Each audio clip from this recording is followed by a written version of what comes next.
आप सभी को मेरा नमस्ते है। मैं आप सबका हार्दिक स्वागत करती हूँ और आशा करती हूँ कि आप सभी लोग सुखी होंगे, स्वस्थ होंगे और प्रसन्न होंगे। आज मैं आप लोगों के लिए जो कहानी लेकर के आई हूँ उस कहानी का नाम है सुहाग का शव और ये कहानी लिखी है कथा सम्राट मुंशी प्रेमचंद जी ने। चलिए कहानी शुरू करते हैं। मध्य प्रदेश के एक पहाड़ी गांव में एक छोटे से घर की छत पर एक युवक मानो संध्या की निस्तब्धता में लीन बैठा था। सामने चंद्रमा के मलिन प्रकाश में उदी पर्वतमालाएं अनंत के स्वप्न की भांति गंभीर, रहस्यमय, संगीतमय और मनोहर मालूम होती थीं।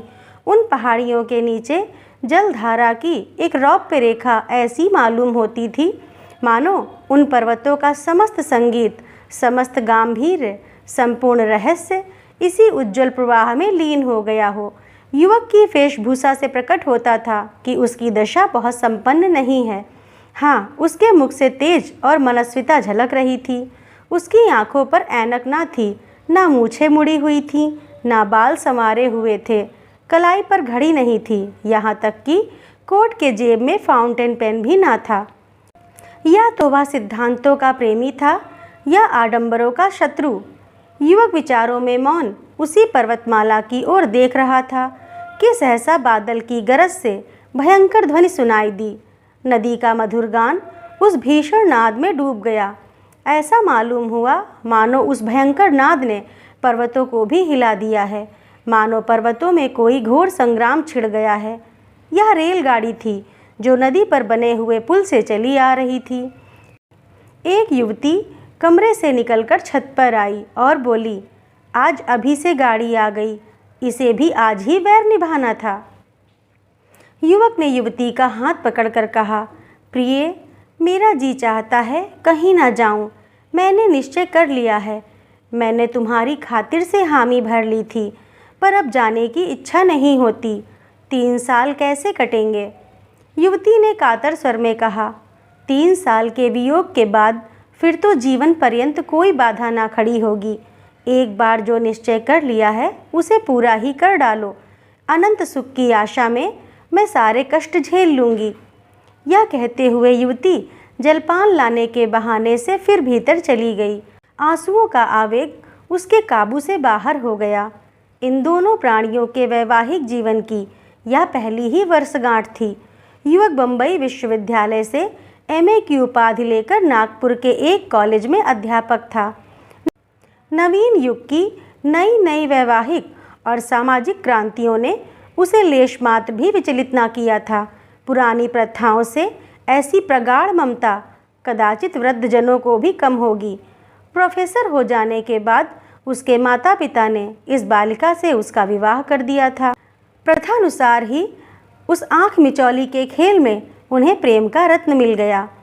केवल छुट्टियों में यहाँ पहली गाड़ी से आता और आखिरी गाड़ी से जाता।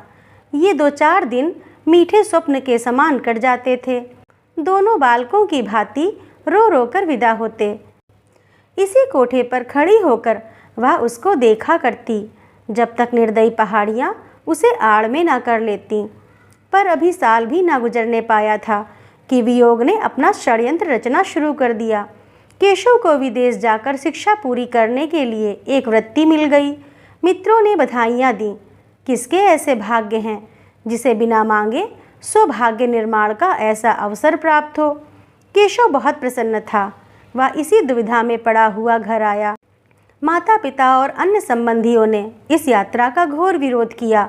नगर में जितनी बधाइयाँ मिली थीं, यहाँ उससे कहीं अधिक बधाइयाँ मिली, किंतु सुभद्रा की उच्च आकांक्षाओं की सीमा न थी। वह कदाचित केशव को इंद्रासन पर बैठा हुआ देखना चाहती थी। उसके सामने तब भी वही पति सेवा का आदर्श होता था। वह तब भी उसके सिर में तेल डालेगी, उसकी धोती छांटेगी, उसके पांव दबाएगी और उसको पंखा झलेगी। उपासक की महत्वाकांक्षा उपास्य ही के प्रति होती है। वह उसको सोने का मंदिर बनवाएगा, उसके सिंहासन को रत्नों से सजाएगा, स्वर्ग से पुष्प लाकर भेंट करेगा, पर वह स्वयं वही उपासक रहेगा। जटा के स्थान पर मुकुट या कौपीन की जगह पीतांबर की लालसा उसे कभी नहीं सताती। सुभद्रा ने उस वक्त तक दम ना लिया जब तक केशव ने विलायत जाने का वादा ना कर लिया। माता पिता ने उसे कलंकिनी और ना जाने क्या क्या कहा, पर अंत में सहमत हो गए। सब तैयारियां हो गईं। स्टेशन समीप ही था, यहाँ गाड़ी देर तक खड़ी रहती थी। स्टेशनों के समीपस्थ गांव के निवासियों के लिए गाड़ी का आना शत्रु का धावा नहीं, मित्र का पदार्पण है। गाड़ी आ गई। सुभद्रा जलपान बनाकर पति का हाथ धुलाने आई थी। इस समय केशव की प्रेम कातर आपत्ति ने उसे एक क्षण के लिए विचलित कर दिया। हाँ, कौन जानता है 3 साल में क्या हो जाए। मन में एक आवेश उठा। कह दूं, प्यारे मत जाओ, थोड़ी ही खाएंगे, मोटा ही पहनेंगे, रो रो कर दिन तो ना कटेंगे। कभी केशव के आने में 1 आध महीना लग जाता था तो वह विकल हो जाया करती थी। यही जी चाहता था उड़कर उनके पास पहुंच जाऊं, फिर ये निर्दयी 3 वर्ष कैसे कटेंगे। लेकिन उसने कठोरता से इन निराशाजनक भावों को ठुकरा दिया और कांपते कंठ से बोली, जी तो मेरा भी यही चाहता है। जब 3 साल का अनुमान करती हूँ तो एक कल्प सा मालूम होता है, लेकिन जब विलायत में तुम्हारे सम्मान और आदर का ध्यान करती हूँ तो ये 3 साल 3 दिन से मालूम होते हैं। तुम तो जहाज पर पहुँचते ही मुझे भूल जाओगे। नए नए दृश्य तुम्हारे मनोरंजन के लिए आ खड़े होंगे। यूरोप पहुंचकर विद्वानों के सत्संग में तुम्हें घर की याद भी ना आएगी। मुझे तो रोने के सिवा और कोई धंधा नहीं है। यही स्मृतियाँ ही मेरे जीवन का आधार होंगी। लेकिन क्या करूं, जीवन की भोग लालसा तो नहीं मानती। फिर जिस वियोग का अंत जीवन की सारी विभूतियां अपने साथ लाएगा, वह वास्तव में तपस्या है। तपस्या के बिना तो वरदान नहीं मिलता। केशव को भी अब ज्ञात हुआ कि क्षणिक मोह के आवेश में सौभाग्य निर्माण का ऐसा अच्छा अवसर त्याग देना मूर्खता है। खड़े होकर बोला, रोना धोना मत, नहीं तो मेरा जीना लगेगा। सुभद्रा ने उसका हाथ पकड़कर हृदय से लगाते हुए उनके मुंह की ओर सजल नेत्रों से देखा और बोली, पत्र बराबर भेजते रहना। सुभद्रा ने फिर आंखों में आंसू भरे हुए मुस्कुराकर कहा, देखना विलायती मिसों के जाल में ना फंस जाना। केशव फिर चारपाई पर बैठ गया और बोला, तुम्हें यह संदेह है तो लो, मैं जाऊंगा ही नहीं। सुभद्रा ने उसके गले में बाहें डालकर विश्वासपूर्ण दृष्टि से देखा और बोली, मैं दिल लगी कर रही थी। केशव ने कहा, अगर इंद्रलोक की अप्सरा भी आ जाए तो आंख उठाकर ना देखूं। ब्रह्मा ने ऐसी दूसरी सृष्टि की ही नहीं। बीच में कोई छुट्टी मिले तो एक बार चले आना। नहीं प्रिय, बीच में शायद छुट्टी ना मिलेगी, मगर जो मैंने सुना कि तुम रो रो कर घुली जाती हो, दाना पानी छोड़ दिया है, तो मैं अवश्य चला आऊँगा। ये फूल जरा भी कुम्हलाने ना पाएं। दोनों गले मिलकर विदा हो गए। बाहर संबंधियों और मित्रों का एक समूह खड़ा था। केशव ने बड़ों के चरण छुए, छोटों को गले लगाया और स्टेशन की ओर चले। मित्रगढ़ स्टेशन तक पहुंचाने गए। एक क्षण में गाड़ी यात्री को लेकर चल दी। उधर केशव गाड़ी में बैठा हुआ पहाड़ियों की बहार देख रहा था। इधर सुभद्रा भूमि पर पड़ी सिसकियां भर रही थी। दिन गुजरने लगे, उसी तरह जैसे बीमारी के दिन कटते हैं। दिन पहाड़, रात काली बला। रात भर मनाते गुजरती थी कि किसी तरह भोर होता तो मनाने लगती कि जल्दी शाम हो। मैके गई कि वहाँ जी बहलेगा। 10-5 दिन परिवर्तन का कुछ असर हुआ, फिर उनसे भी बुरी दशा हुई। भागकर ससुराल चली आई। रोगी करवट बदलकर आराम का अनुभव करता है। पहले 5-6 महीनों तक तो केशव के पत्र 15वें दिन बराबर मिलते रहे। उसमें वियोग के दुख कम, नए नए दृश्यों का वर्णन अधिक होता था, पर सुभद्रा संतुष्ट थी। पत्र लिखती तो विरह व्यथा के सिवा उसे कुछ सूझता ही ना था। कभी कभी जब जी बेचैन हो जाता तो पछताती कि व्यर्थ जाने दिया, कहीं एक दिन मर जाऊं तो उनके दर्शन भी ना हों। लेकिन 6ठे महीने से पत्रों में भी विलंब होने लगा। कई महीने तक तो महीने में एक पत्र आता रहा, फिर वह भी बंद हो गया। सुभद्रा के 4-6 पत्र पहुंच जाते तो एक पत्र आ जाता, वह भी बेदिली से लिखा हुआ। काम की अधिकता और समय के अभाव के रोने से भरा हुआ। एक वाक्य भी ऐसा नहीं जिससे हृदय को शांति हो, जो टपकते हुए दिल पर मरहम रखे। हाँ, आदि से अंत तक प्रिय शब्द का नाम नहीं। सुभद्रा अधीर हो उठी। उसने यूरोप यात्रा का निश्चय कर लिया। वह सारे कष्ट सह लेगी, सिर पर जो कुछ पड़ेगी सह लेगी, केशव को आंखों से देखती रहेगी। वह इस बात को उनसे गुप्त रखेगी, उनकी कठिनाइयों को और ना बढ़ाएगी, उनसे बोलेगी भी नहीं, केवल उन्हें कभी कभी आंख भर कर देख लेगी। यही उसकी शांति के लिए काफ़ी होगा। उसे क्या मालूम था कि उसका केशव उसका नहीं रहा। वह अब एक दूसरी ही कामिनी के प्रेम का भिखारी है। सुभद्रा कई दिनों तक इस प्रस्ताव को मन में रखे हुए सेती रही। उसे किसी प्रकार की शंका ना होती थी। समाचार पत्रों के पढ़ते रहने से उसे समुद्री यात्रा का हाल मालूम होता रहता था। एक दिन उसने अपने सास ससुर के सामने अपना निश्चय प्रकट किया। उन लोगों ने बहुत समझाया, रोकने की बहुत चेष्टा की, लेकिन सुभद्रा ने अपना हट ना छोड़ा। आखिर जब लोगों ने देखा कि यह किसी तरह नहीं मानती, तो राजी हो गए। मैके वाले समझाकर हार गए। कुछ रुपए उसने स्वयं जमा कर रखे थे, कुछ ससुराल में मिले। माँ बाप ने भी मदद की। रास्ते के खर्च की चिंता ना रही। इंग्लैंड पहुंचकर वह क्या करेगी, इसका अभी उसने कुछ निश्चय ना किया। इतना जानती थी कि परिश्रम करने वाले को रोटियों की कहीं कमी नहीं रहती। विदा होते समय सास और ससुर दोनों स्टेशन तक आए। जब गाड़ी ने सीटी दी तो सुभद्रा ने हाथ जोड़कर कहा, मेरे जाने का समाचार वहाँ ना लिखिएगा, नहीं तो उन्हें चिंता होगी और पढ़ने में उनका जीना लगेगा। ससुर ने आश्वासन दिया। गाड़ी चल दी। लंदन के उस हिस्से में जहाँ इस समृद्धि के समय में भी दरिद्रता का राज्य है, ऊपर के एक छोटे से कमरे में सुभद्रा एक कुर्सी पर बैठी है। उसे यहाँ आए आज 1 महीना हो गया है। यात्रा के पहले उसके मन में जितनी शंकाएं थीं, सभी शांत होती जा रही हैं। बम्बई बंदर में जहाज पर जगह पाने का प्रश्न बड़ी आसानी से हल हो गया। वह अकेली औरत ना थी जो यूरोप जा रही है। 5-6 स्त्रियां और भी उसी जहाज से जा रही थीं। सुभद्रा को ना जगह मिलने में कोई कठिनाई हुई, ना मार्ग में।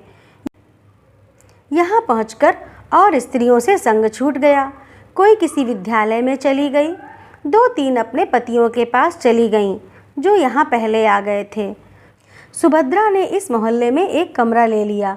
जीविका का प्रश्न भी उसके लिए बहुत कठिन ना रहा। जिन महिलाओं के साथ वह आई थी, उनमें कई उच्च अधिकारियों की पत्नियां थीं। कई अच्छे अच्छे अंग्रेज घरानों से उनका परिचय था। सुभद्रा को 2 महिलाओं को भारतीय संगीत और हिंदी भाषा सिखाने का काम मिल गया। शेष समय में वह कई भारतीय महिलाओं के कपड़े सीने का काम कर लेती है। केशव का निवास स्थान यहाँ से निकट है, इसीलिए सुभद्रा ने इस मोहल्ले को पसंद किया। कल केशव उसे दिखाई दिया था। ओह, उन्हें बस से उतरते देखकर उसका चित्त कितना आतुर हो उठा था। बस यही मन में आता था कि दौड़कर उनके गले से लिपट जाए और पूछे, क्यों जी, तुम यहाँ आते ही बदल गए? याद है तुमने चलते समय क्या क्या वादे किए थे? उसने बड़ी मुश्किल से अपने को रोका था। तब से इस वक्त तक उसे मानो नशा सा छाया हुआ है। वह उनके इतने समीप है, चाहे रोज उन्हें देख सकती है, उनकी बातें सुन सकती है, हाँ, स्पर्श तक कर सकती है। अब यह उससे भागकर कहाँ जाएंगे? उनके पत्रों की अब उसे क्या चिंता है? कुछ दिनों के बाद संभव है वह उनके होटल के नौकरों से जो चाहे पूछ सकती है। संध्या हो गई थी। धुएं में बिजली की लालटेनें रोती आंखों की भांति ज्योतिहीन सी हो रही थीं। गली में स्त्री पुरुष सैर करने जा रहे थे। सुभद्रा सोचने लगी, इन लोगों को आमोद प्रमोद से कितना प्रेम है, मानो किसी को चिंता ही नहीं, मानो सभी संपन्न हैं। जब ही ये लोग इतने एकाग्र होकर सब काम कर सकते हैं। जिस समय जो काम करना है जी जान से करते हैं। खेलने की उमंग है तो काम करने की भी उमंग है। और एक हम हैं कि ना हंसते हैं ना रोते हैं, मौन बने बैठे रहते हैं। इस फुर्ती का कहीं नाम नहीं। काम तो सारे दिन करते हैं, भोजन करने की फुर्सत भी नहीं मिलती, पर वास्तव में चौथाई समय भी काम में नहीं लगाते, केवल काम करने का बहाना करते हैं। मालूम होता है जाति प्राण शून्य हो गई है। सहसा उसने केशव को जाते देखा। हाँ, केशव ही था। कुर्सी से उठकर बरामदे में चली आई। प्रबल इच्छा हुई कि जाकर उनके गले से लिपट जाए। उसने अगर अपराध किया है तो उन्हीं के कारण तो। यदि वह बराबर पत्र लिखते जाते तो वह क्यों आती? लेकिन केशव के साथ यह युवती कौन है? अरे, केशव उसका हाथ पकड़े हुए है। दोनों मुस्कुरा मुस्कुरा कर बातें करते चले जाते हैं। यह युवती कौन है? सुभद्रा ने ध्यान से देखा। युवती का रंग सांवला था। वह भारतीय बालिका थी। उसका पहनावा भारतीय था। इससे ज़्यादा सुभद्रा को और कुछ न दिखाई दिया। उसने तुरंत जूते पहने, द्वार बंद किया और एक क्षण में गली में आ पहुंची। केशव अब दिखाई ना देता था, पर वह जिधर गया था उधर ही वह बड़ी तेजी से लपकी चली जाती थी। यह युवती कौन है? वह उन दोनों की बातें सुनना चाहती थी, उस युवती को देखना चाहती थी। उसके पांव इतनी तेजी से उठ रहे थे मानो दौड़ रही हो, पर इतनी जल्दी दोनों कहाँ अदृश्य हो गए। अब तक उसे उन लोगों के समीप पहुंच जाना चाहिए था। शायद दोनों किसी बस पर जा बैठे। अब वह गली समाप्त करके एक चौड़ी सड़क पर आ पहुंची थी। दोनों तरफ बड़ी बड़ी जगमगाती हुई दुकानें थीं, जिनमें संसार की विभूतियां गर्व से फूली बैठी थीं। कदम कदम पर होटल और रेस्टोरें थे। सुभद्रा दोनों ओर नेत्रों से ताकती, पग पग पर भ्रांति के कारण मचलती। कितनी दूर निकल गई कुछ खबर नहीं।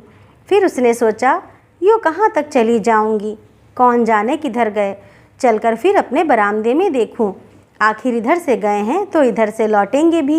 यह ख्याल आते ही वह घूम पड़ी और उसी तरह दौड़ती हुई अपने स्थान की ओर चली। जब वह पहुंची तो 12 बज गए थे और इतनी देर उसे चलते ही गुजरा। एक क्षण भी उसने कहीं विश्राम नहीं किया। वह ऊपर पहुंची तो गृह स्वामिनी ने कहा, तुम्हारे लिए बड़ी देर से भोजन रखा हुआ है। सुभद्रा ने भोजन अपने कमरे में मंगा लिया, पर खाने की सुधि किसे थी? वह उसी बरामदे में उसी तरह टकटकी लगाए खड़ी थी जिधर से केशव गया। 1 बज गया, 2 बजा, फिर भी केशव नहीं लौटा। उसने मन में कहा, वह किसी दूसरे मार्ग से चले गए। मेरा यहाँ खड़ा रहना व्यर्थ है, चलूँ सो रहूँ। लेकिन फिर ख्याल आया, कहीं आ ना रहे हों। मालूम नहीं उसे कब नींद आ गई। दूसरे दिन प्रातःकाल सुभद्रा अपने काम पर जाने को तैयार हो रही थी कि एक युवती रेशमी साड़ी पहने आकर खड़ी हो गई और मुस्कुराकर बोली, क्षमा कीजिएगा, मैंने बहुत सवेरे आपको कष्ट दिया। आप तो कहीं जाने को तैयार मालूम होती हैं। सुभद्रा ने एक कुर्सी बढ़ाते हुए कहा, हाँ, एक काम से बाहर जा रही थी। मैं आपकी क्या सेवा कर सकती हूँ? यह कहते हुए सुभद्रा ने युवती को सिर से पांव तक उसी आलोचनात्मक दृष्टि से देखा जिससे स्त्रियां ही देख सकती हैं। सौंदर्य की किसी परिभाषा से भी उसे सुंदरी ना कहा जा सकता था। उसका रंग सांवला, मुंह कुछ चौड़ा, नाक कुछ चपटी, कद भी छोटा और शरीर भी कुछ स्थूल था। आंखों पर ऐनक लगी हुई थी। लेकिन इन सब कारणों के होते हुए भी उसमें कुछ ऐसी बात थी जो आंखों को अपनी ओर खींच लेती थी। उसकी वाणी इतनी मधुर, इतनी संयमित, इतनी विनम्र थी कि जान पड़ता था किसी देवी का वरदान हो। एक एक अंग से प्रतिमा विकीर्ण हो रही थी। सुभद्रा उसके सामने हल्की एवं तुक्ष मालूम होती थी। युवती ने कुर्सी पर बैठते हुए कहा, अगर मैं भूलती हूँ तो मुझे क्षमा कीजिएगा। मैंने सुना है कि आप कुछ कपड़े भी सीती हैं, जिसका प्रमाण यह है कि यहाँ सिविंग मशीन मौजूद है। सुभद्रा, मैं 2 लेडियों को भाषा पढ़ाने जाया करती हूँ। शेष समय में कुछ सिलाई भी कर लेती हूँ। आप कपड़े लाई हैं? युवती, नहीं, अभी कपड़े नहीं लाई। यह कहते हुए उसने लज्जा से सिर झुकाकर मुस्कुराते हुए कहा, बात यह है कि मेरी शादी होने जा रही है। मैं वस्त्राभूषण सब हिंदुस्तानी रखना चाहती हूँ। विवाह भी वैदिक रीति से ही होगा। ऐसे कपड़े यहाँ आप ही तैयार कर सकती हैं। सुभद्रा ने हंसकर कहा, मैं ऐसे अवसर पर आपके जोड़े तैयार करके अपने को धन्य समझूंगी। वह शुभ तिथि कब है? युवती ने सकुचाते हुए कहा, वह तो कहते हैं इसी सप्ताह में हो जाए, पर मैं उन्हें टालती आती हूँ। मैंने तो चाहा था कि भारत लौटने पर विवाह होता, पर वह इतने उतावले हो रहे हैं कि कुछ कहते नहीं बनता। अभी तो मैंने यही कहकर टाला है कि मेरे कपड़े सिल रहे हैं। सुभद्रा, तो मैं आपके जोड़े बहुत जल्दी दे दूंगी। युवती ने हंसकर कहा, मैं तो चाहती थी आप महीनों लगा देती। सुभद्रा, वाह, मैं इस शुभ कार्य में क्यों विघ्न डालने लगी। मैं इसी सप्ताह में आपके कपड़े दे दूंगी और उनसे इसका पुरस्कार लूंगी। युवती खिलखिलाकर हंसी। कमरे में प्रकाश की लहरें सी उठ गईं। इसके लिए तो पुरस्कार वह देंगे, बड़ी खुशी से देंगे और तुम्हारे कृतज्ञ भी होंगे। मैंने प्रतिज्ञा की थी कि विवाह के बंधन में पड़ूंगी ही नहीं, पर उन्होंने मेरी प्रतिज्ञा तोड़ दी। अब मुझे मालूम हो रहा है कि प्रेम की बेड़ियाँ कितनी आनंदमय होती हैं। तुम तो अभी हाल ही में आई हो, तुम्हारे पति भी साथ होंगे। सुभद्रा ने बहाना किया, बोली, वह इस समय जर्मनी में हैं। संगीत से उन्हें बहुत प्रेम है। संगीत ही का अध्ययन करने के लिए वहाँ गए हैं। तुम भी संगीत जानती हो? बहुत थोड़ा। केशव को संगीत बहुत प्रिय है। केशव का नाम सुनकर सुभद्रा को ऐसा मालूम हुआ जैसे बिच्छू ने काट लिया हो। वह चौंक पड़ी। युवती ने पूछा, आप चौंक कैसे गईं? क्या केशव को जानती हो?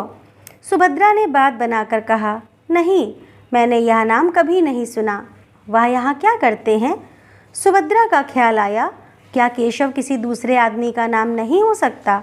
इसीलिए उसने यह प्रश्न किया। उसी जवाब पर उसकी ज़िंदगी का फैसला था। युवती ने कहा, यहाँ विद्यालय में पढ़ते हैं। भारत सरकार ने उन्हें भेजा है। अभी साल भर भी तो आय नहीं हुआ। तुम्हें देखकर प्रसन्न होंगे। तेज और बुद्धि की मूर्ति समझ लो। यहाँ के अच्छे अच्छे प्रोफेसर उनका आदर करते हैं। ऐसा सुंदर भाषण तो मैंने किसी के मुंह से सुना ही नहीं। जीवन आदर्श है। मुझसे उन्हें क्यों प्रेम हो गया, मुझे इसका आश्चर्य है।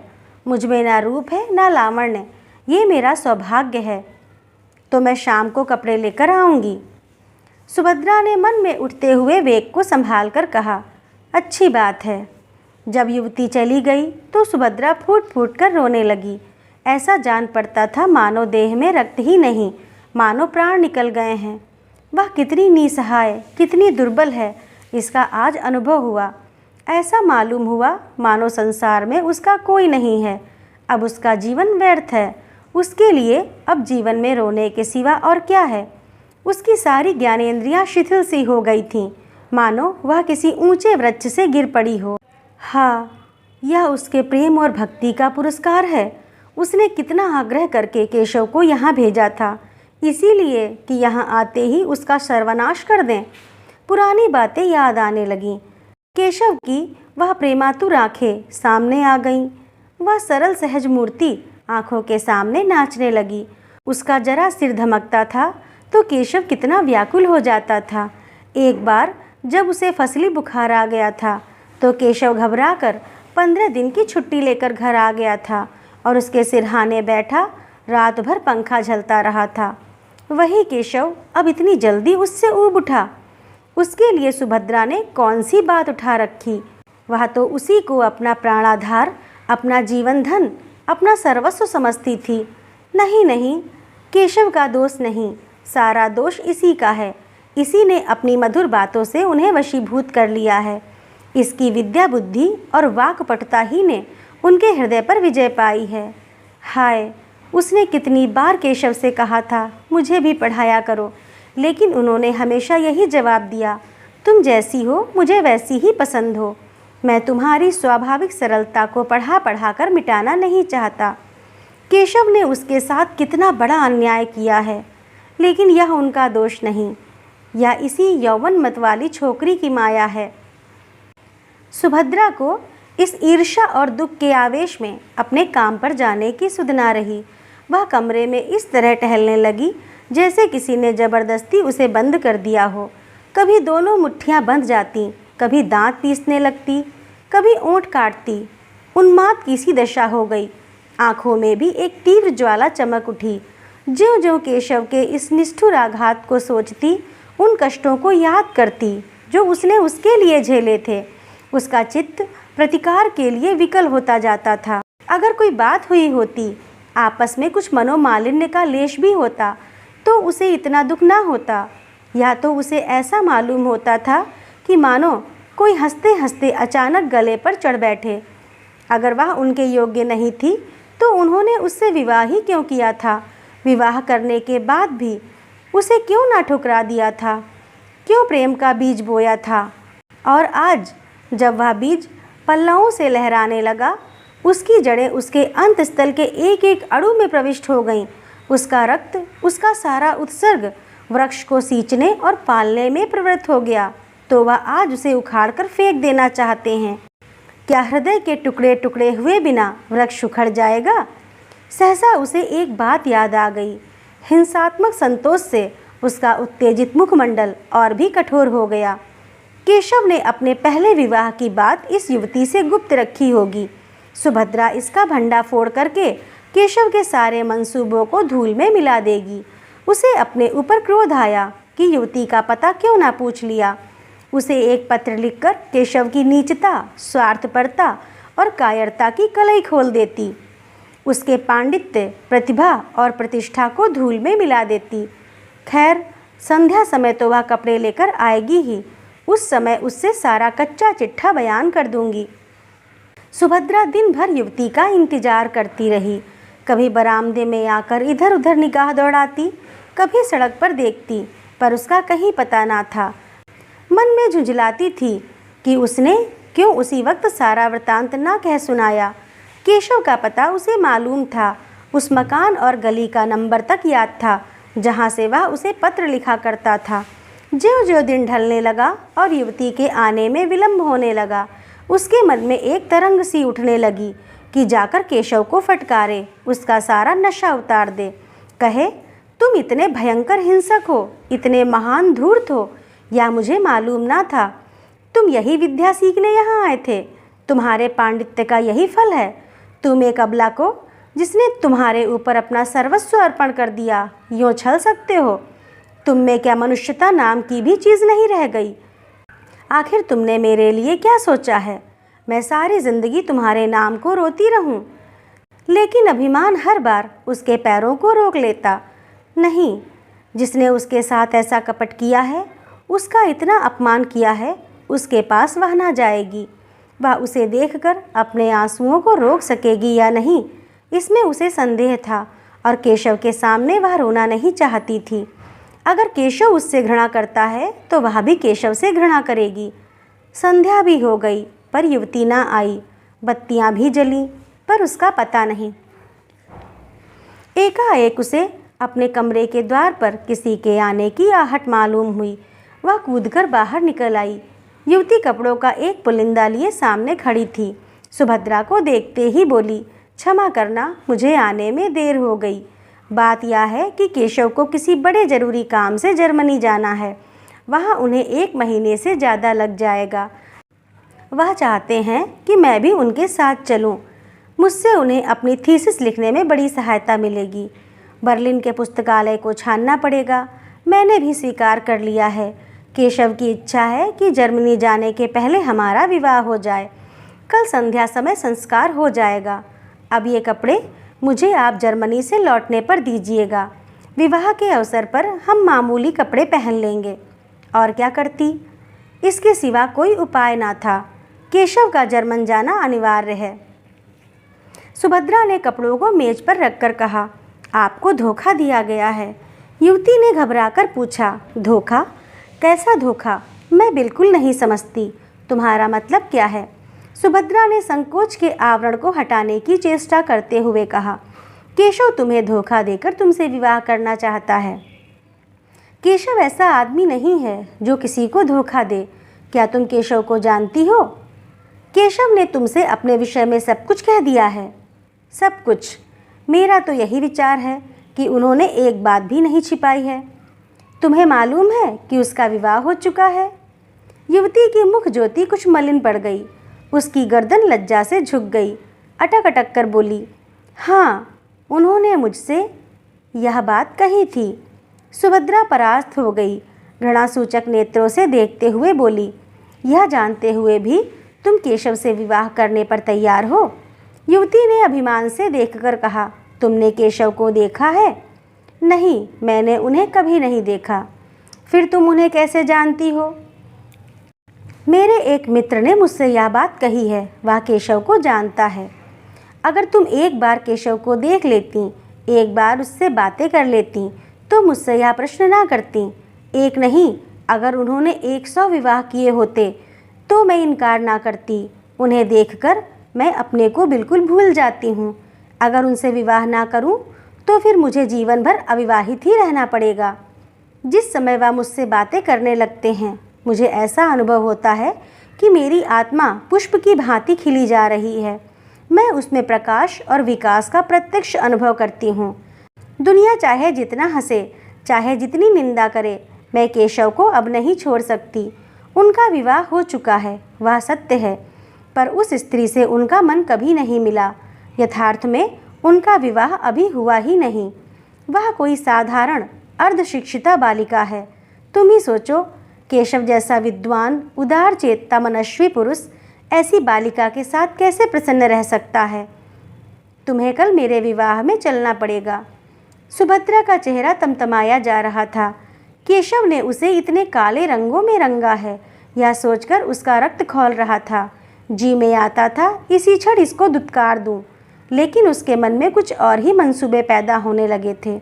उसने गंभीर पर उदासीनता के भाव से पूछा, केशव ने कुछ उस स्त्री के विषय में नहीं कहा?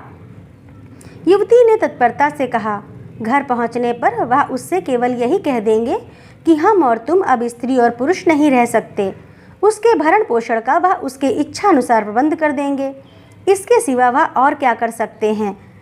हिंदू नीति में पति पत्नी में विच्छेद नहीं हो सकता, पर केवल स्त्री को पूर्ण रीति से स्वाधीन कर देने के विचार से वह ईसाई या मुसलमान होने पर भी तैयार हैं। वह तो अभी उसे इसी आशय का एक पत्र लिखने जा रहे थे, पर मैंने ही रोक लिया। मुझे उस अभागिनी पर बड़ी दया आती है। मैं तो यहाँ तक तैयार हूँ कि अगर उसकी इच्छा हो तो वह भी हमारे साथ रहे। मैं उसे अपनी बहन समझूंगी। किंतु केशव इससे सहमत नहीं होते। सुभद्रा ने व्यंग से कहा, रोटी कपड़ा देने को तैयार ही हैं। स्त्री को इसके सिवा और क्या चाहिए? युवती ने व्यंग की कुछ परवाह न करके कहा, तो मुझे लौटने पर कपड़े तैयार मिलेंगे ना? सुभद्रा, हाँ मिल जाएंगे। युवती, कल तुम संध्या समय आओगी? सुभद्रा, नहीं, खेद है, अवकाश नहीं है। युवती ने कुछ न कहा, चली गई। सुभद्रा कितना ही चाहती थी कि समस्या पर शांत चित्त होकर विचार करे, पर हृदय में मानो ज्वाला सी दहक रही थी। केशव के लिए वह अपने प्राणों का कोई मूल्य ना समझती थी। वही केशव उसे पैरों से ठुकरा रहा है। यह आघात इतना आकस्मिक, इतना कठोर था कि उसकी चेतना की सारी कोमलता मूर्छित हो गई। उसका एक एक अणु प्रतिकार के लिए तड़पने लगा। अगर यही समस्या इसके विपरीत होती तो क्या सुभद्रा की गर्दन पर छुरी ना फिर गई होती? केशव उसके खून का प्यासा ना हो जाता? क्या पुरुष हो जाने से ही सभी बातें क्षम्य और स्त्री हो जाने से सभी बातें अक्षम्य हो जाती हैं? नहीं, इस निर्णय को सुभद्रा की विद्रोही आत्मा इस समय स्वीकार नहीं कर सकती। उसे नारियों के ऊंचे आदर्शों की परवाह नहीं है। उन स्त्रियों में आत्माभिमान ना होगा। वे पुरुषों के पैरों की जूतियां बनकर रहने में ही अपना सौभाग्य समझती होंगी। सुभद्रा इतनी आत्माभिमान शून्य नहीं है। वह अपने जीते जी यह नहीं देख सकती थी कि उसका पति उसके जीवन का सर्वनाश करके चैन की बंसी बजाए। दुनिया उसे हत्यारिणी, पिशाचिनी कहेगी, कहे, उसको परवाह नहीं। रह रहकर उसके मन में भयंकर प्रेरणा होती थी कि इसी समय उसके पास चली जाए और इसके पहले कि वह उस युवती के प्रेम का आनंद उठाए, उसके जीवन का अंत कर दे। वह केशव की निष्ठुरता को याद करके अपने मन को उत्तेजित करती थी, अपने को धिक्कार धिक्कार कर नारी सुलभ शंकाओं को दूर करती थी। क्या वह इतनी दुर्बल है? क्या उसमें इतना साहस भी नहीं है? इस वक्त यदि कोई दुष्ट उसके कमरे में घुस आए और उसके सतीत्व का अपहरण करना चाहे, तो क्या वह उसका प्रतिकार ना करेगी? आखिर आत्मरक्षा ही के लिए तो उसने यह पिस्तौल ले रखी है। केशव ने उसके सत्य का अपहरण ही तो किया है। उसका प्रेम प्रदर्शन केवल प्रवंचना थी। वह केवल अपनी वासनाओं की तृप्ति के लिए सुभद्रा के साथ प्रेम का स्वांग करता था। फिर उसका वध करना क्या सुभद्रा का कर्तव्य नहीं? इस अंतिम संकल्पना से सुभद्रा को वह उत्तेजना मिल गई जो उसके भयंकर संकल्प को पूरा करने के लिए आवश्यक थी। यही वह अवस्था है जब स्त्री पुरुष के खून की प्यासी हो जाती है। उसने खूंटी पर लटकती हुई पिस्तौल उतार ली और ध्यान से देखने लगी, मानो उसे कभी देखा ना हो। कल संध्या समय जब मंदिर में केशव और उसकी प्रेमिका एक दूसरे के सम्मुख बैठे होंगे, उसी समय वह इस गोली से केशव की प्रेम लीलाओं का अंत कर देगी। दूसरी गोली अपनी छाती में मार लेगी। क्या वह रो रो कर अपना अधम जीवन काटेगी? संध्या का समय था। आर्य मंदिर के आंगन में वर और वधू इष्ट मित्रों के साथ बैठे हुए थे। विवाह का संस्कार हो रहा था। उसी समय सुभद्रा पहुंची और बरामदे में आकर एक खंबे की आड़ में इस भांति खड़ी हो गई कि केशव का मुंह उसके सामने था। उसकी आंखों में वह दृश्य खिंच गया जब आज से 3 साल पहले उसने इसी भांति केशव को मंडप में बैठे हुए आड़ से देखा था। तब उसका हृदय कितना उच्छ्वासित हो रहा था, अंतस्थल में गुदगुदी सी हो रही थी। कितना अपार अनुराग था, कितनी असीम अभिलाषाएं थीं, मानो जीवन प्रभात का उदय हो रहा हो। जीवन मधुर संगीत की भांति सुखद था, भविष्य उषा स्वप्न की भांति सुंदर। क्या यह वही केशव है? सुभद्रा को ऐसा भ्रम हुआ मानो यह केशव नहीं है। हाँ, यह वह केशव नहीं था, या उसी रूप और उसी नाम का कोई दूसरा मनुष्य था। अब उसकी मुस्कुराहट में, उनके नेत्रों में, उसके शब्दों में उसके हृदय को आकर्षित करने वाली कोई वस्तु ना थी। उसे देखकर वह उसी भांति निष्पंद निश्चल खड़ी है, मानो कोई अपरिचित व्यक्ति हो। अब तक केशव का सा रूपवान, तेजस्वी, सौम्य, शीलवान पुरुष संसार में ना था, पर अब सुभद्रा को ऐसा जान पड़ा कि वहाँ बैठे हुए युवकों में और उसमें कोई अंतर नहीं है। वह ईर्ष्याग्नि जिसमें वह जली जा रही थी, वह हिंसा कल्पना जो उसे वहाँ तक लाई थी, मानो एकदम शांत हो गई। विरक्ति हिंसा से भी अधिक हिंसात्मक होती है। सुभद्रा की हिंसा कल्पना में एक प्रकार का ममत्व था। उसका केशव, उसका प्राण वल्लभ, उसका जीवन सर्वस्व और किसी का नहीं हो सकता। पर अब वह ममत्व नहीं है, वह उसका नहीं है। उसे अब परवाह नहीं, उस पर किसका अधिकार होता है। विवाह संस्कार समाप्त हो गया। मित्रों ने बधाइयाँ दी, सहेलियों ने मंगल गान किया। फिर लोग मेजों पर जा बैठे। दावत होने लगी। रात के 12 बज गए, पर सुभद्रा वहीं पाषाण मूर्ति की भांति खड़ी रही, मानो कोई विचित्र स्वप्न देख रही हो। हाँ, जैसे कोई बस्ती उजड़ गई हो, जैसे कोई संगीत बंद हो गया हो, जैसे कोई दीपक बुझ गया हो। जब लोग मंदिर से निकले तो वह भी निकली, पर उसे कोई मार्ग ना सूझता था। परिचित सड़कें उसे भूली हुई सी जान पड़ने लगीं। सारा संसार ही बदल गया था। वह सारी रात सड़कों पर भटकती फिरी, घर का कहीं पता नहीं। सारी दुकानें बंद हो गईं, सड़कों पर सन्नाटा छा गया। फिर भी वह अपना घर ढूंढती हुई चली जा रही थी। हाय, क्या इसी भांति उसे जीवन पथ में भी भटकना पड़ेगा? सहसा एक पुलिसमैन ने पुकारा, मैडम, तुम कहाँ जा रही हो? सुभद्रा ने ठिठक कर कहा, कहीं नहीं। तुम्हारा स्थान कहाँ है? मेरा स्थान? हाँ, तुम्हारा स्थान कहाँ है? मैं तुम्हें बड़ी देर से इधर उधर भटकते देख रहा हूँ। किस स्ट्रीट में रहती हो? सुभद्रा को उस स्ट्रीट का नाम तक याद ना था। तुम्हें अपनी स्ट्रीट का नाम तक याद नहीं? भूल गई, याद नहीं आता। सहसा उसकी दृष्टि सामने के एक साइन बोर्ड की तरफ उठी। ओह, यही तो उसकी स्ट्रीट है। उसने सिर उठाकर इधर उधर देखा। सामने ही उसका डेरा था और इसी गली में, अपने ही घर के सामने। ना जाने कितनी देर से वह चक्कर लगा रही थी। अभी प्रातःकाल ही था कि युवती सुभद्रा के कमरे में पहुंची। वह उसके कपड़े सी रही थी। उसका सारा तनमन कपड़ों में लगा हुआ था। कोई युवती इतनी एकाग्रचित होकर अपना श्रृंगार भी ना करती होगी। ना जाने उससे कौन सा पुरस्कार लेना चाहती थी। उसे युवती के आने की खबर ना हुई। युवती ने पूछा, तुम कल मंदिर में नहीं आई? सुभद्रा ने सिर उठाकर देखा तो ऐसा जान पड़ा मानो किसी कवि की कोमल कल्पना मूर्तिमयी हो उठी हो। उसकी उपछवि अनिद्य थी। प्रेम की विभूति रोम रोम से प्रदर्शित हो रही थी। सुभद्रा दौड़कर उसके गले से लिपट गई, जैसे उसकी छोटी बहन आ गई हो, और बोली, हाँ, गई तो थी। मैंने तुम्हें नहीं देखा। हाँ, मैं अलग थी, केशव को देखा? हाँ देखा। धीरे से क्यों बोली? मैंने कुछ झूठ कहा था? सुभद्रा ने सहृदयता से मुस्कुराकर कहा, मैंने तुम्हारी आंखों से नहीं, अपनी आंखों से देखा। मुझे तो वह तुम्हारे योग्य नहीं जचे, तुम्हें ठग लिया। युवती खिलखिलाकर हंसी और बोली, वाह, मैं समझती हूँ मैंने उन्हें ठगा है। एक बार वस्त्राभूषणों से सजकर अपनी छवि आईने में देखो तो मालूम हो जाएगा। तब क्या मैं कुछ और हो जाऊंगी?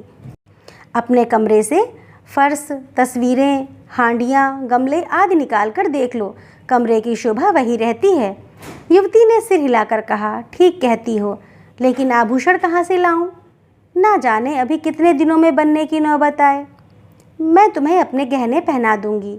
तुम्हारे पास गहने हैं? बहुत। देखो, मैं अभी लाकर तुम्हें पहनाती हूँ। युवती ने मुंह से तो बहुत नहीं किया, पर मन में प्रसन्न हो रही थी। सुभद्रा ने अपने सारे गहने पहना दिए, अपने पास एक छल्ला भी न रखा। युवती को यह नया अनुभव था। उसे इस रूप में निकलते शर्म तो आती थी, पर उसका रूप चमक उठा था, इसमें संदेह न था। उसने आईने में अपनी सूरत देखी तो उसकी सूरत जगमगा उठी, मानो किसी वियोगिनी को अपने प्रियतम का संवाद मिला हो। मन में गुदगुदी होने लगी। वह इतनी रूपवती है, उसे उसकी कल्पना भी ना थी। कहीं केशव इस रूप में उसे देख लेते? यह आकांक्षा उसके मन में उदय हुई, पर कहे कैसे? कुछ देर के बाद लज्जा से सिर झुकाकर बोली, केशव मुझे इस रूप में देखकर बहुत हंसेंगे। सुभद्रा, हंसेंगे नहीं, बलैया लेंगे, आंखें खुल जाएंगी। तुम आज इसी रूप में उसके पास जाना। युवती ने चकित होकर कहा, सच? आप इसकी अनुमति देती हैं? सुभद्रा ने कहा, बड़े हर्ष से। तुम्हें संदेह ना होगा? बिल्कुल नहीं। और जो मैं 2-4 दिन पहने रहूं? तुम 2-4 महीने पहने रहो, आखिर पड़े ही तो हैं। तुम भी मेरे साथ चलो। नहीं, मुझे अवकाश नहीं है। अच्छा, लो, मेरे घर का पता नोट कर लो। हाँ, लिख दो, शायद कभी आऊँ। एक क्षण में युवती वहाँ से चली गई। सुभद्रा अपनी खिड़की पर उसे इस भांति प्रसन्न मुख से खड़ी देख रही थी, मानो उसकी छोटी बहन हो। ईर्ष्या या द्वेष का लेस भी उसके मन में ना था। मुश्किल से 1 घंटा गुजरा होगा कि युवती लौटकर बोली, सुभद्रा, क्षमा करना, मैं तुम्हारा समय बहुत खराब कर रही हूँ। केशव बाहर खड़े हैं, बुला लूँ? एक क्षण, केवल एक क्षण के लिए सुभद्रा कुछ घबरा उठी। उसने जल्दी से उठकर मेज पर पड़ी हुई चीज़ें इधर उधर हटा दी, कपड़े करीने से रख दिए। उसने जल्दी से उलझे हुए बाल संभाल लिए, फिर उदासीन भाव से मुस्कुराकर बोली, उन्हें तुमने क्यों कष्ट दिया? जाओ, बुला लो। 1 मिनट में केशव ने कमरे में कदम रखा और चौंक कर पीछे हट गए, मानो पाँव जल गया हो। मुंह से एक चीख निकल गई। सुभद्रा गंभीर, शांत, निश्चल अपनी जगह पर खड़ी रही, फिर हाथ बढ़ाकर बोली, मानो किसी अपरिचित व्यक्ति से बोल रही थी, आइए मिस्टर केशव, मैं आपको ऐसी सुशील, ऐसी सुंदरी, ऐसी विदुषी रमणी पाने पर बधाई देती हूँ। केशव के मुंह पर हवाइयाँ उड़ रही थीं। वह पथभ्रष्ट सा बना खड़ा था। लज्जा और ग्लानि से उसके चेहरे पर एक रंग आता था, एक रंग जाता था। यह बात एक दिन होने वाली थी अवश्य, पर इस तरह अचानक उसकी सुभद्रा से भेंट होगी, इसका उसे स्वप्न में भी गुमान ना था। सुभद्रा से यह बात कैसे कहेगा, इसको उसने खूब सोच लिया था। उसके आक्षेपों का उत्तर सोच लिया था, पत्र के शब्द तक मन में अंकित कर लिए थे। ये सारी तैयारियां धरी की धरी रह गईं और सुभद्रा से साक्षात हो गया। सुभद्रा उसे देखकर जरा भी नहीं चौंकी। उसके मुख पर आश्चर्य, घबराहट या दुख का एक चिन्ह भी ना दिखाई दिया। उसने उसी भांति उससे बात की, मानो वह कोई अजनबी हो। यहाँ कब आई, कैसे आई, क्यों आई, कैसे गुजर करती हो, यह और इस तरह के असंख्य प्रश्न पूछने के लिए केशव का चित्त चंचल हो उठा। उसने सोचा था सुभद्रा उसे धिक्कारेगी, विष खाने की धमकी देगी, निष्ठुर, निर्दय और न जाने क्या क्या कहेगी।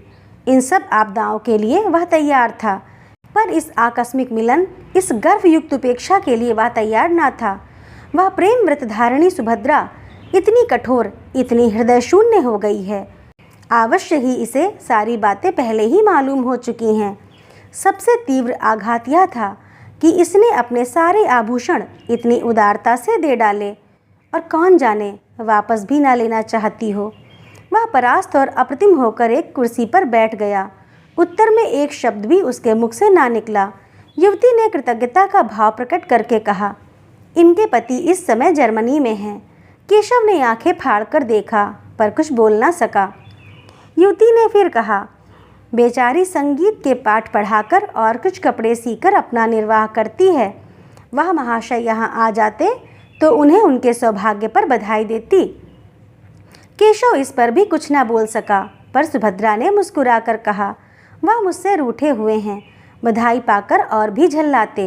युवती ने आश्चर्य से कहा, तुम उन्हीं के प्रेम में यहाँ आई, अपना घर बार छोड़ा, यहाँ मेहनत मजदूरी करके निर्वाह कर रही हो, फिर भी वह तुमसे रूठे हुए हैं? आश्चर्य। सुभद्रा ने उसी भांति प्रसन्न मुख से कहा, पुरुष प्रकृति ही आश्चर्य का विषय है, चाहे मिस्टर केशव इसे स्वीकार ना करें। युवती ने फिर केशव की ओर प्रेरणापूर्ण दृष्टि से देखा, लेकिन केशव उसी भांति अप्रतिम बैठा रहा। उसके हृदय पर यह नया आघात था। युवती ने उसे चुप देखकर उसकी तरफ से सफाई दी। केशव स्त्री और पुरुष दोनों को ही समान अधिकार देना चाहते हैं। केशव डूब रहा था। तिनके का सहारा पाकर उसकी हिम्मत बंध गई। बोला, विवाह एक प्रकार का समझौता है, दोनों पक्षों को अधिकार है, जब चाहे उसे तोड़ दें। युवती ने हामी भरी। सभ्य समाज में यह आंदोलन बड़े जोरों पर है। सुभद्रा ने शंका की, किसी समझौते को तोड़ने के लिए कारण भी तो होना चाहिए। केशव ने भावों की लाठी का सहारा लेकर कहा, जब इसका अनुभव हो जाए कि हम इस बंधन से मुक्त होकर अधिक सुखी हो सकते हैं, तो यही कारण काफ़ी है। स्त्री को यदि मालूम हो जाए कि वह दूसरे पुरुष के साथ। सुभद्रा ने बात काट कर कहा, क्षमा कीजिए मिस्टर केशव, मुझ में इतनी बुद्धि नहीं कि इस विषय पर आपसे बहस कर सकूं। आदर्श समझौता वही है जो जीवन पर्यंत रहे। मैं भारत की नहीं कहती, वहाँ तो स्त्री पुरुष की लौंडी है। मैं इंग्लैंड की कहती हूँ। यहाँ भी कितनी ही औरतों से मेरी बातचीत हुई है, वे तलाकों की बढ़ती हुई संख्या को देखकर खुश नहीं होती। विवाह का सबसे ऊंचा आदर्श उसकी पवित्रता और स्थिरता है। पुरुषों ने सदैव इस आदर्श को तोड़ा है, स्त्रियों ने निभाया है। अब पुरुषों का अन्याय स्त्रियों को किस ओर ले जाएगा, नहीं कह सकती। इस गंभीर और संयत कथन ने विवाद का अंत कर दिया। सुभद्रा ने चाय मंगवाई। तीनों आदमियों ने पी। केशव पूछना चाहता था, अभी आप यहाँ कितने दिनों रहेंगी, लेकिन पूछ ना सका। वह यहाँ 15 मिनट और रहा, लेकिन विचारों में डूबा हुआ। चलते समय उससे ना रहा गया, पूछ ही बैठा, अभी आप यहाँ कितने दिन और रहेंगी? सुभद्रा ने जमीन की ओर ताकते हुए कहा, कह नहीं सकती, कोई ज़रूरत हो तो मुझे याद कीजिए। इस आश्वासन के लिए आपका धन्यवाद, सुभद्रा ने कहा। केशव सारे दिन बेचैन रहा। सुभद्रा उसकी आंखों में फिरती रही। सुभद्रा की बातें उसके कानों में गूंजती रहीं। अब उसे इसमें कोई संदेह ना था कि उसी के प्रेम में सुभद्रा यहाँ आई थी। सारी परिस्थिति उसकी समझ में आ गई थी। उस भीषण त्याग का अनुमान करके उसके रोए खड़े हो गए। यहाँ सुभद्रा ने क्या क्या कष्ट झेले होंगे, कैसी कैसी यातनाएं सही होंगी, सब उसी के कारण। वह उस पर भार ना बनना चाहती थी, इसीलिए तो उसने अपने आने की सूचना तक उसे ना दी। अगर उसे पहले मालूम होता कि सुभद्रा यहाँ आ गई है, तो कदाचित उसे उस युवती की ओर इतना आकर्षण ही ना होता। चौकीदार के सामने चोर को घर में घुसने का साहस नहीं होता। सुभद्रा को देखकर उसकी कर्तव्य चेतना जागृत हो गई। उसके पैरों पर गिरकर उससे क्षमा मांगने के लिए उसका मन अधीर हो उठा। वह उसके मुंह से सारा वृतांत सुनेगा, यह मौन उपेक्षा उसके लिए असहाय थी। दिन तो केशव ने किसी तरह काटा, लेकिन ज्यों ही रात के 10 बजे वह सुभद्रा से मिलने के लिए चला। युवती ने पूछा, कहाँ जाते हो? केशव ने बूट का लेस बांधते हुए कहा, जरा एक प्रोफेसर से मिलना है, इस वक्त आने का वादा कर चुका हूँ। जल्द आना। बहुत जल्द आऊँगा। केशव घर से निकला तो उसके मन में कितनी ही विचार तरंगे उठने लगीं। कहीं सुभद्रा मिलने से इनकार कर दे तो? नहीं, ऐसा नहीं हो सकता, वह इतनी अनुदार नहीं है। हाँ, यह हो सकता है कि वह अपने विषय में कुछ ना कहे। उसे शांत करने के लिए उसने एक कृपा की कल्पना कर डाली। ऐसा बीमार था कि बचने की आशा न थी। उर्मिला ने ऐसी तन्मय होकर उसकी सेवा शुश्रूषा की कि उसे उससे प्रेम हो गया। कथा का सुभद्रा पर जो असर पड़ेगा उसके विषय में केशव को कोई संदेह न था। परिस्थिति का बोध होने पर वह उसे क्षमा कर देगी, लेकिन इसका फल क्या होगा? क्या वह दोनों के साथ एक सा प्रेम कर सकता है? सुभद्रा को देख लेने के बाद उर्मिला को शायद उसके साथ रहने में आपत्ति हो। आपत्ति हो ही कैसे सकती है? उससे यह बात छिपी नहीं है। हाँ, यह देखना है कि सुभद्रा भी इसे स्वीकार करती है कि नहीं।